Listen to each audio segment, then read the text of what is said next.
உங்கள் அன்பான பூர்ண சுவிசேஷ சபையாருக்கு என் அன்பின் வாழ்த்துதல்களை தெரிவித்துக் கொள்கிறேன். இந்த நாளிலே தேவ சித்தம் என்ற தலைப்பிலே நாம் தியானிக்கலாம். தேவ சித்தம் என்றால் என்ன?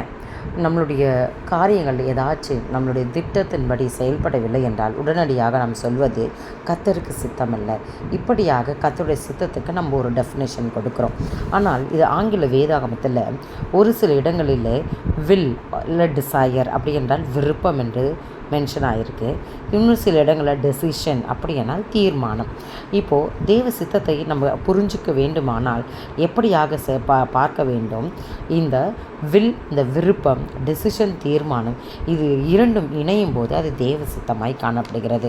இது ஒரு எக்ஸாம்பிள் மூலமாக நான் தெரிஞ்சுக்கலாம். ஒரு தகப்பனிடத்தில் தன் பிள்ளை அவனுக்கு விருப்பமான ஒரு பொருளை கேட்கும்போது அந்த தகப்பன் தன் பிள்ளைக்கு வாங்கி கொடுக்க மனதாக இருக்கிறாங்க, விருப்பமாக இருக்காங்க. ஆனால் அதை வாங்கி கொடுக்க அவர் இன்னும் தீர்மானிக்கவில்லை. என்ன விலை, எந்த நேரம், எப்பொழுது வாங்கி தர வேண்டும், எந்த இடத்தில் வாங்க வேண்டும் என்று அவர் என்ன பண்ண தீர்மானிக்கவில்லை.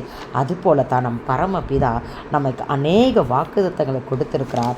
ஆனால் அதை எக்ஸிக்யூட் பண்ண, அதை செயல்படுத்த ஏற்ற நேரத்தை அவர் வெயிட் பண்ணிட்டு இருக்காங்க. இதை தான் தாவீது அவருடைய வசனத்தில் சொல்லியிருக்காங்க.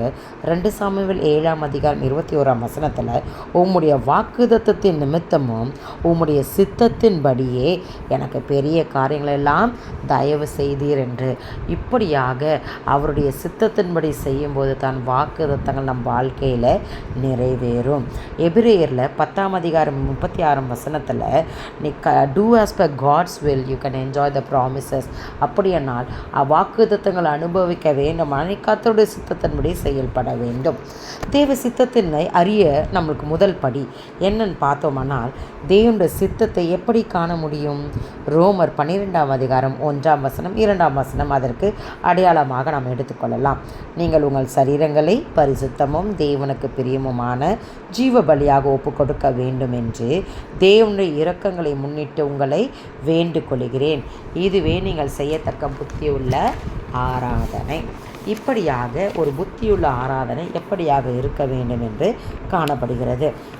நாம் ஒரு செயலை செய்யும்போது நம்மளுடைய இஷ்டத்தின்படி நாம் செய்யும்போது அந்த காரியம் எப்படியாக இருக்கும்? உன்னுடைய சிந்தனையில் காணப்பட்டு உன்னுடைய மாம்சத்தின்படியாக ஆவி ஆத்துமா வழியாக அது எக்ஸிக்யூட் செயல்படுகிறது.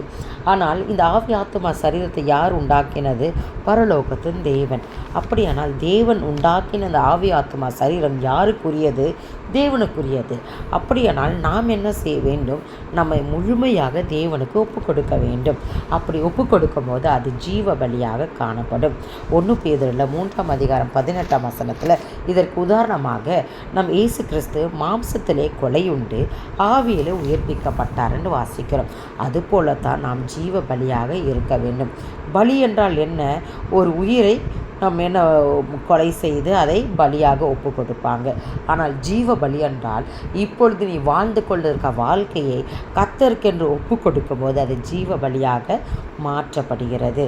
இப்படியாக நம் ஜீவ பலியாக இந்த சரீரத்தை ஒப்பு கொடுக்கும் போது நாம் செய்கிறது என்ன? ஒரு புத்தியுள்ள ஒரு ஆராதனையே. இந்த புத்தியுள்ள ஆராதனை நம் செய்வதற்கு அவருடைய சித்தத்துக்கு நம்மை ஒப்பு கொடுக்க வேண்டும். 2வது, உலகத்துக்கு ஒத்து போகாதபடி காணப்படும் போது நாம் மறுரூபமாக்கப்படுவோம்.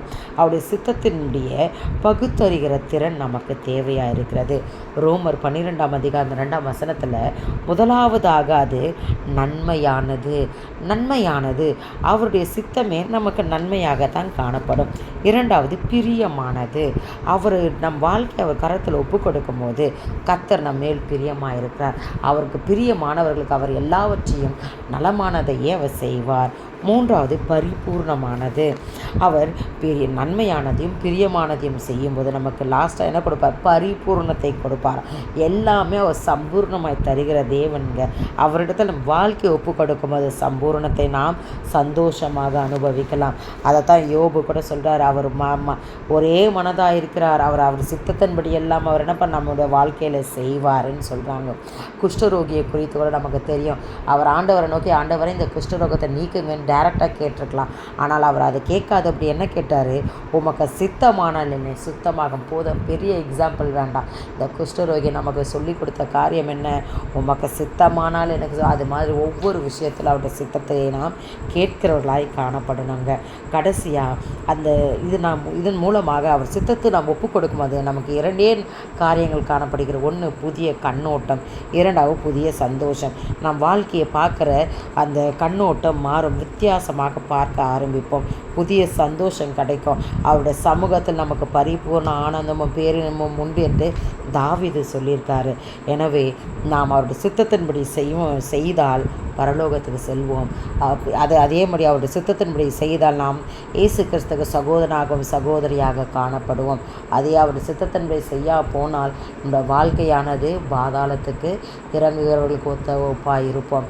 இந்த தேவன் தாம் இந்த வழியில் அவருடைய சித்தத்துக்கு நம்மை ஒப்பு கொடுப்போம். கர்த்தர் நம்மை ஆசீர்வதிப்பாராக. ஆமென்.